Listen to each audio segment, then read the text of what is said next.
नमस्कार विद्यार्थी मित्रों, कक्षा 11वीं यूनिट नंबर 4 चंद्रशेखर आज़ाद, जिसके रचयिता है श्री सद्गुरु शरण अवस्थी, जिनका जन्म सन 1901 में और जिनका निधन सन 1973 में हुआ था। यहाँ पर हम लोग बात करते हैं हमारे देश के क्रांतिकारी नेता श्रीमान चंद्रशेखर आज़ाद जी, जिनका जन्म 23 जुलाई 1906 में मध्य प्रदेश के भाभरा में हुआ था, जहाँ पर उनकी जो क्रांतिकारी योजनाएं, क्रांतिकारी विचार और देश के प्रति अपना जो सम्मान, अपना जो कार्य, उसको ध्यान में रखकर उस गांव को जो उनके नाम से आज प्रचलित है, जो आज आज़ाद नगर के नाम से, चंद्रशेखर आज़ाद नगर के नाम से प्रचलित है, उन्होंने देश की आज़ादी में अपना बहुत ही योगदान दिया है। उन्होंने कहा था कि मैं जीते जी कभी भी किसी के हाथ में नहीं आऊँगा, हमेशा खुले बदन से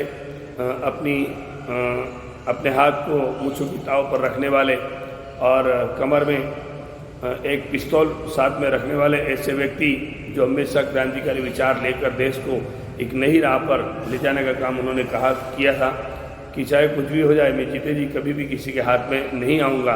और वो हाथ में नहीं आए, इसलिए आज हम उनको स्वर्गस्थ नहीं कह सकते, क्योंकि उनके मृत्यु के प्रमाण अब तक हमारे पास नहीं है। यहाँ पर सद्गुरु शरण अवस्थी ने चंद्रशेखर आज़ाद से जुड़ी हुई अपनी जो बातें हैं, अपनी जो स्मृतियाँ हैं, उसको इस इकाई के माध्यम से हमारे सामने प्रस्तुत किया है। उन्होंने अपने विचार के माध्यम से कहा कि वो हमेशा एक निडर, आत्मनिर्भर और हमेशा किसी के ऊपर उनका जो प्रभाव है वो बहुत ही अधिक रहता था। उसी को ध्यान में रखकर उन्होंने इस इकाई के माध्यम से अपने विचार प्रस्तुत किए हैं कि मैं अपने आप को बहुत ही नसीबदार या भाग्यशाली समझता हूँ कि मैं उनके बहुत ही नज़दीक रह चुका हूँ। उसी का वर्णन इन्होंने यहाँ पर अपने विचारों के माध्यम से प्रस्तुत किया है। यहाँ पर हम लोग इकाई की शुरुआत करते हैं। विद्यार्थी मित्र किताब अपने हाथ में ले लीजिए। कहा है कि उन्हें स्वर्गीय कहते चोट लगती है। पहला वाक्य यहाँ पर है कि उन्हें स्वर्गीय कहते चोट लगती, क्योंकि हमारे पास या हमारी सरकार के पास या हमारी भारत सरकार के पास उनके मृत्यु के कोई प्रमाण नहीं है, इसलिए उन्हें स्वर्गीय कहते चोट लगती है। न जाने उनकी स्मृति आज क्यों सजग उठी। अचानक उनको उनकी स्मृति आ गई, मतलब उनकी याद आ गई, उनके मन में उनकी जो बातें थी वो खड़ी हो गई। भूलना एक महान गुण है, वह समय का विस्तार है। और भूलना इंसान का एक महान गुण माना जाता है कि भाई समय समय जैसे जाता है वैसे वैसे इंसान अपनी सारी बातें भूलता जाता है। वो एक महान गुण है और वो समय का विस्तार है, इसलिए वो चलता रहता है। जब धीरे धीरे ऐसी कोई ज़रूरत, ऐसा कोई प्रसंग होता है तो वो फिर से याद आ जाता है। स्मृति का बोझ वह विश्राम है, स्मृति के बोझ का वह विश्राम है। शरीर में लगे हुए खरोचे, जिस तरह शरीर में हमें कोई खरोच लग जाती है, कोई घाव लग जाता है, तो समय आते ही वो धीरे धीरे भर जाता है। देह में लगे हुए घाव समय के सहारे सूखते और भरते रहते हैं। मतलब शरीर के अंदर जो घाव लगते हैं वो समय जैसे जैसे जाता है वैसे वैसे भर जाते हैं, मतलब उसमें रुझान आ जाती है। मन पर लगी हुई चोट, पर जो मन पर चोट लग जाती है उस चोट को भरना बहुत मुश्किल है, वो समय आने पर भी हमेशा याद होती रहती है।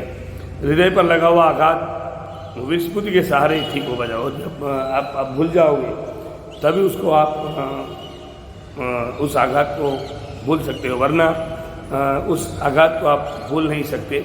और वही वो भूलने के माध्यम से ही वो ठीक हो पाता है। स्मृति की तीव्रता शास्त्रों के अनुशीलन और पुस्तकों के स्वाध्याय से मिलती है, और विस्मृति का वरदान संतों के सत्संग और विराग के अनुष्ठान से प्राप्त होता है।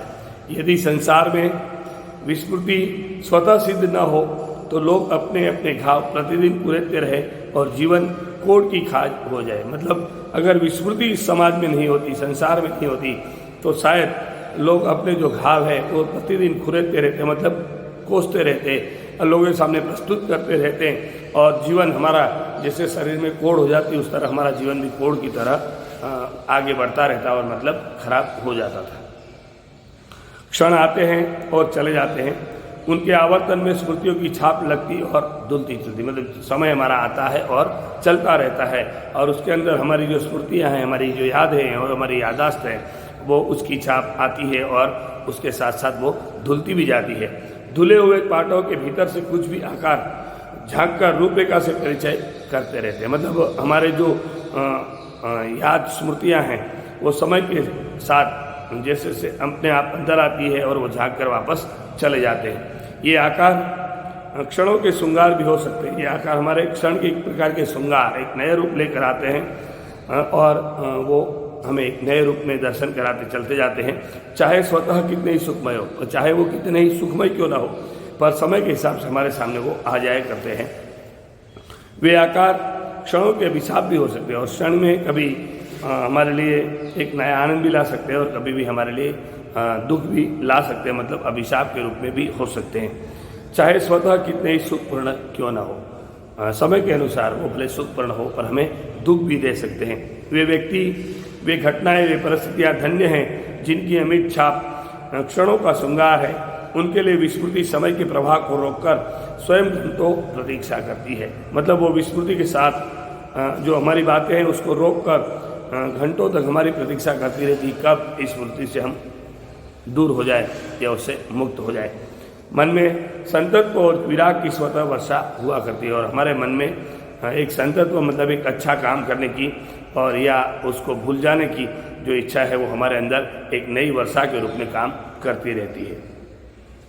चंद्रशेखर एक ऐसे ही व्यक्ति, ऐसी घटना और ऐसी परिस्थिति। चंद्रशेखर एक ऐसे व्यक्ति थे जो हमारे साथ हमेशा एक घटना के रूप में व्यक्त होते हैं। ऐसी परिस्थिति हैं जो हमेशा लड़ने का हमें सिखाती है। उनकी स्मृति मन का पुण्य है। उनकी स्मृति मतलब उनको याद करना हमारे लिए एक मन का पुण्य है। हमारे पुण्य के रूप में हम उसको याद करें तो हमारा मन भी पुण्यशाली माना जाता है।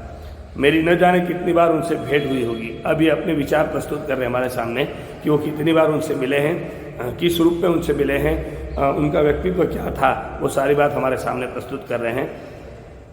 मेरी न जाने उनसे कितनी बार भेंट हुई होगी। मेरे छोटे भाई के मित्र होने के कारण वे हमेशा मुझे भैया कहा करते थे। मतलब उनका सदगुरु शरण अवस्थी हैं, उनके जो छोटे भाई हैं उनके वो मित्र रह चुके हैं चंद्रशेखर आज़ाद, तो उसलिए वो हमेशा इनको सदगुरु शरण अवस्थी को भैया कहकर बुलाते थे। इसलिए बड़े भैया का सम्मान उनको मिलता था। किसी के घर, किसी सड़क पर, किसी रेलवे स्टेशन पर, जिस हालत में भी वे दिन के किसी क्षण में मुझे मिले, उन्होंने हमेशा ही मेरे प्रति अग्रज का सम्मान प्रदर्शित किया। मतलब जहाँ कहीं पर, किसी के घर हो, किसी रेलवे स्टेशन पर हो, किसी सड़क पर हो या कोई भी हालत में जो पर दिन में कहीं पर मिलते थे तो केवल एक ही उनके ऊपर भाव था, अग्रज का भाव। मतलब आप मेरे बड़े भाई हैं और बड़े भाई के रूप में हमेशा वो मान सम्मान मुझे देते थे। क्रांतिकारी लोग वचन के बड़े कृपण और मंतव्य के बड़े गोप्य होते, मतलब अपने विचार अपने मन में रखते थे, किसी को बताते नहीं थे कि मैं किस प्रकार क्या करना चाहता हूँ। इसलिए वो बड़े मंतव्य के विचारों के बड़े गोप्य होते थे। पर उन्होंने अपना समझकर मुझसे कभी कोई दुराव नहीं रखा, पर उन्होंने मुझे अपने आप को अपना समझा, इसलिए मेरे से कभी उन्होंने दुराव नहीं पैदा किया। हमेशा वो एकदम नज़दीक से मेरे साथ रहते थे। उन्हें भय बिल्कुल न था। उनका एक स्वभाव था कि वो कभी भी किसी से डरते नहीं थे। मतलब उनकी डिक्शनरी में कभी भी भय शब्द नहीं था। वे निश्चिंत थे कि जीते जी किसी के हाथों में नहीं आ सकते। मैंने पहले भी आपको बताया कि उन्होंने प्रण किया था कि मैं जीते जी कभी भी किसी के हाथ में आने वाला नहीं। कटी से लटकते हुए 2 माउजर पिस्तौल उनके कमर बंद में, गले के पट्टे के आसपास ऐसे एक पट्टा लगा था, उसके अंदर उनके अंदर कारतूस रहते थे, गोलियां रहती थी और उसी के अंदर एक माउसर मतलब एक पिस्तौल रहती थी और उसके ऊपर उनका बहुत बड़ा विश्वास था कि ये मुझे हमेशा मुझे मेरे साथ रहेगी और उस पर उनको पूरा भरोसा था। माउजर पिस्तौल और कंधे पर पड़ी हुई कारतूस की पेटी पर उनका पूरा भरोसा था। जिस किसी के घर हम लोगों ने उन्हें छिपा कर रखने की व्यवस्था की उसे वे हमेशा निश्चिंत रखते। मतलब जब उन्होंने उनको हमने छिपा कर रखा था एक घर में तो उनको कहा था कि आप निश्चिंत रहिए, मैं आपके घर में छिपा हुआ तो आपको कभी भी कोई परेशानी नहीं होगी। जब मैं बाहर निकलूँगा तो यहाँ से 4 घर दूर जाकर आवाज़ करूँगा ताकि आपको कोई आपत्ति न आ सके। उन्होंने स्पष्ट कह दिया था कि 4 घर दूर जाकर वो तमंचा बजाएंगे जिससे उनके आश्रयदाता पर कोई आपत्ति ना आ सके। मतलब जिसने मुझे आश्रय दिया होगा उसके ऊपर कोई आपत्ति नहीं आएगी। उन्होंने महात्मा गांधी की अहिंसा की निष्ठता पर मुझे घंटों समझाया होगा। महात्मा गांधी की जो अहिंसा की बात थी, उन्होंने समझा कि महात्मा गांधी जी अहिंसा की बात करते हैं, अगर हम अहिंसा के साथ लड़ेंगे तो बहुत समय लगेगा, अगर हिंसा के साथ करेंगे, काम करेंगे तो ये अंग्रेज लोग क्या, चाहे कुछ भी कोई हो, आतंकवादी हो, कोई भी हो, हमारे से दूर भाग सकता है। पर गांधी जी ने अहिंसा का जो सूत्र दिया था उसी के बलबूते की बात इन्होंने उनके साथ घंटों की थी और मैंने उनकी हिंसा पद्धति की खुलकर बुराई की होगी। वो अहिंसा की बात करते हैं और उनकी जो हिंसा पद्धति उसका मैंने खुलकर विरोध किया कि भाई ऐसा नहीं करना है। गांधी जी ने कहा उस मार्ग पर हमें आगे बढ़ना है। पर हम दोनों का पारस्परिक आदर बढ़ता ही गया क्योंकि हम दोनों अपने विचार में ईमानदार थे। मेरा विचार केवल तर्क का श्रृंगार और मानसिक प्रत्यय मात्र था। मेरा विचार केवल एक तर्क के माध्यम से चलता था। उनके व्यवहार पक्ष की शक्ति मुझ में न थी। उनका जो व्यवहार पक्ष था उसकी शक्ति मेरे अंदर नहीं थी क्योंकि उनके विचार तो पूरी तरह से क्रांतिकारी विचार थे। उनका विचार कर्म की शोभा और योगक्षेम का प्रकाश था। उनके व्यक्तित्व में इतना बल था कि मेरी इच्छा के प्रतिकूल वे मुझसे काम ले लिया करते थे और उनकी बात पूरी करने में अपने को गौरवान्वित अनुभव करते थे। मतलब खुद जो मेरी बात पूरी करते थे तो अपने आप को वो गौरव अनुभव करते थे कि बस चलो अच्छा हुआ, मेरा काम हो गया। क्रांतिकारियों के कई विस्फोट कार्य और मेरे परिचय के अंतकाल में ही हुए, पर उन पर बातें करने और पूछने का कोई संभव न था। जो भी थोड़ा बहुत वे संकेत कर देते थे, मेरी मुद्रा में उनका अनुमोदन न देखकर प्रसंग टल जाया करता था। मतलब बात कुछ चलती थी तो उस बात को हम लोग प्रसंग के रूप में जैसे हो गया ना हो गया उसको हम टाल दिया करते थे। उनका शरीर शक्ति का पूर्ण था। मतलब उनका शरीर एकदम खड़तल जिसको कहते हैं हम लोग, बहुत ही मजबूत और जैसे क्रांतिकारी विचार तो थे ही थे, साथ में अपने शरीर को भी बहुत संभाल के रखते थे और उनकी आत्मनिर्भरता की प्रतीक होती है। उनके अंदर आत्मनिर्भरता बहुत थी कि भाई मैं अपना काम खुद करूँगा, आत्मनिर्भर रहूँगा। उनकी स्फीत शिराओं में उष्ण का रक्त भरपूर प्रवाह था। उनकी शिराओं के अंदर उसकी जो हमारे शरीर में जो ब्लड दौड़ता है बहुत वैन में, वो ब्लड बहुत ही फास्ट, मतलब भरपूर प्रवाह था। मतलब बहुत ही गर्म खून जिसको हम कहते हैं वो उनके अंदर देखने मिलता था। उनके कार्यों की शोभा मुखरता और वाणी की शोभा मौन थी। बस उनके कार्यों की शोभा मुखरता, बस कार्य उनके खिलते थे पर वाणी की शोभा हमेशा मौन थी। बस जो कुछ करने थे वो कभी किसी के सामने प्रस्तुत नहीं करते थे। न जाने कितने रूपों में मैंने उनको देखा होगा। मैंने हर समय पर उनको अलग अलग रूपों में देखा था। कलगीदार पंजाबी पगड़ी, कभी कलगीदार पंजाबी पगड़ी पहनते थे और ढीले सलवार में जितने अच्छे लगते थे ढीले सलवार भी पहनते थे, उससे अच्छे तो खद्दर की कुर्ते और बंगाली धोती में भी वैसे खिलते थे। अगर बंगाली धोती पहनते थे या खद्दर के कुर्ते पहनते थे, खादी के कुर्ते जिसको कहते हैं, उसमें भी वो बहुत ही खिलते थे, मतलब बहुत ही सुंदर लगते थे। साधारणतया वे खुले गले का कोट और दोनों पैरों को कछोटे से ढकने वाली धोती पहनते। साधारणतः वो क्या पहनते थे, खुले गले का कोट और नीचे जो पैरों में कछोटी की तरह बांधते थे, ऐसी वो धोती पहनते थे। मैंने उन्हें सूट और हैट में भी देखा है और पूरे पंजाबी परिधान में भी देखा है। उन्होंने कहा कि मैंने उनको पूरे सूट में भी देखा है, पूरे शरीर के में सूट पहनते वो उसमें भी और हैट में भी, और साथ में पूरे पंजाबी परिधान में भी उनको मैंने देखा है। हर प्रकार के वस्त्र के भीतर वे खिलते थे। जो भी वस्त्र वो पहनते थे बहुत ही सुंदर लगते थे। कठोर और हिंसापूर्ण संदर्भ के भीतर उनका मक्खन सदेश कोमल मन मैंने अच्छी तरह देखा है। उनकी वीरता में जो उग्रता थी, उनका लक्ष्य राजनीतिक अपराध था। उनका लक्ष्य क्या था, राजनीतिक का अपराध करना था और भारत को स्वतंत्र करने वाली बलवंती आकांक्षा थी। बस उनकी एक इच्छा ये थी कि हम भारत को स्वतंत्रता दिला दें।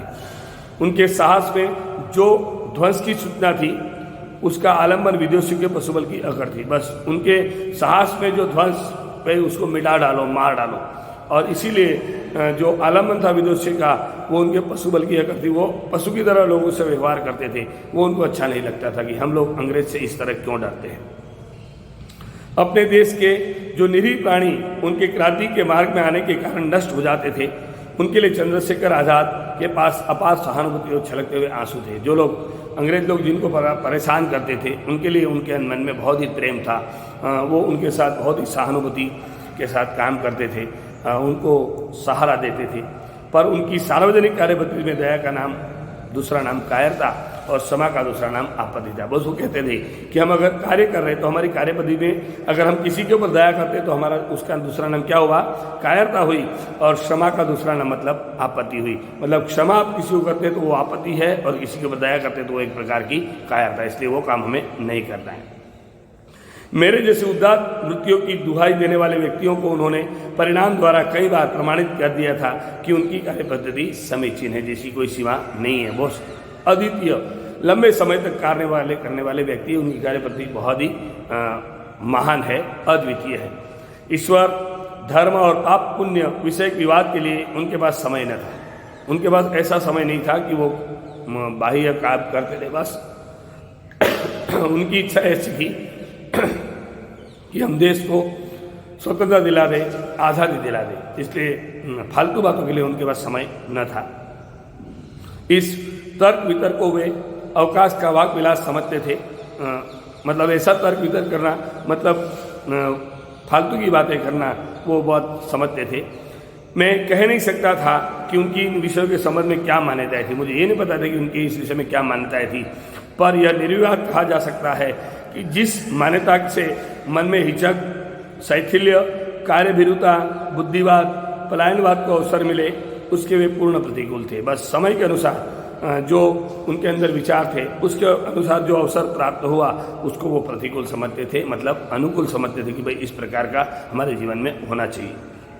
हाँ, पर पाप और पुण्य की अनेकार थी और आज की व्यापक व्याप्ति को चाहे वे न मानते हो और कदाचित नहीं भी मानते थे, परंतु जीवन की पवित्रता, सामाजिक निर्मलता, वैयक्तिक उज्ज्वलता तथा नैतिक उच्चता के बड़े पोषक थे। बस उनके अंदर नीतिमत्ता, पवित्रता, सामाजिक निर्मलता, ये सारे गुण उनके अंदर बहुत ही देखने मिलते थे। कोई यह विश्वास नहीं कर सकता था कि हत्याओं को बेधड़क कर डालने वाले हाथ स्पर्श में इतने कोमल और नागरिक हो सकते हैं। किसी को मारना हो, जो हमारे दुश्मन है उसको मारना हो तो बेझिझक मार देते थे, पर कहते कि हत्या करने वाले ऐसे हाथ इतने कोमल भी हो सकते हैं, इतने कोमल स्पर्श से किसी नागरिक को सहायता भी कर सकते हैं। मैं जब इन पंक्तियों को लिख रहा हूँ तब भी उनकी मनुहार मेरे सामने घूम रही है। ये पंक्तियाँ मैं जो लिख रहा हूँ तब भी उनका जो व्यक्तित्व है, उनका जो व्यक्तित्व छाप है, उनके जो विचार है वो मेरे सामने उनके रूप में मेरे सामने घूम रही है। मतलब वो चेहरा, वो पूरा शरीर मुझे दिखाई दे रहा है। कितने अधिक व्यक्तियों में उनकी ममता की जड़ें जमी हुई, किनके बहुत ऐसे व्यक्ति हैं उनके अंदर उनकी ममता जमी हुई है। यह आज उनके उन्मूलित होने के बाद ज्ञात हो रहा है। राजनीतिक उन्हें सराहें और स्वतंत्रता प्राप्ति का अग्रदूत समझकर उनकी प्रतिमा बनाकर अर्चना करें।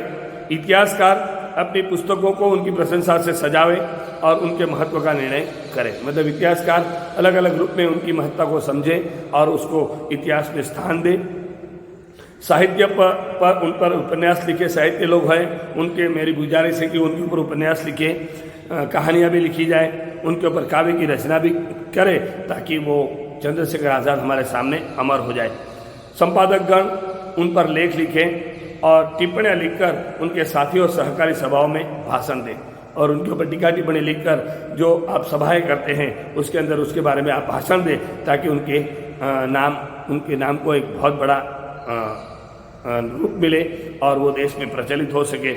और एकांत में बैठकर उसके प्रति आंसू भी बहाए। आंसू इसलिए बहाए कि हमने ऐसे महान व्यक्ति को खो दिया है, आज हमारे बीच में नहीं है। वैसे स्वर्गीय तो हम नहीं कह सकते, फिर भी अगर हमारे बीच में नहीं है तो हम उनके लिए दुख व्यक्त कर सकते हैं। परंतु मेरे से अलग देखने वाले किंतु निकट अनुभव करने वाले कर्म क्षेत्रों में से कोसों दूर प्राणी केवल धवल कागज पर कुछ काली सतरें खींचने की अतिरिक्त कर ही क्या सकते हैं। इन पंक्तियों को उकसाने वाले भी वही हैं। मतलब हम कुछ कर सकते हैं कैसे, तो ये सारी बातें उन्होंने जीवन में खड़ी की थी कि हमें विरोधियों को जमकर जवाब देना चाहिए, उनका जो क्रोध है या उनका जो प्रकोप है उसको सहन नहीं करना चाहिए, हम स्वतंत्र हैं और स्वतंत्र रहकर हम जी सकते हैं। वो बात सारी उन्होंने खड़ी की थी।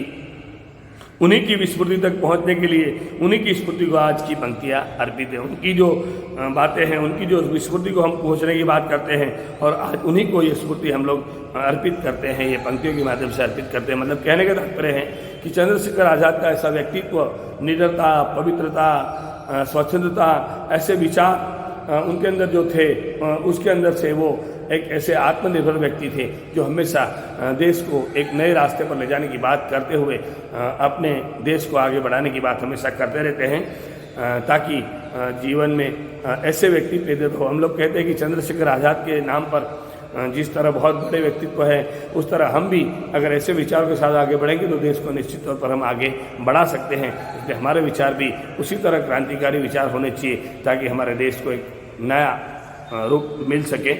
विद्यार्थी मित्रों, यहाँ पर शब्दार्थ और टिप्पणी दिए हैं, वो भी आप लिख लीजिए। साथ साथ में स्वाध्याय के प्रश्न भी लिख लीजिए, ताकि साथ साथ में जो तैयारियाँ हमारी होती हुए वो हो सके।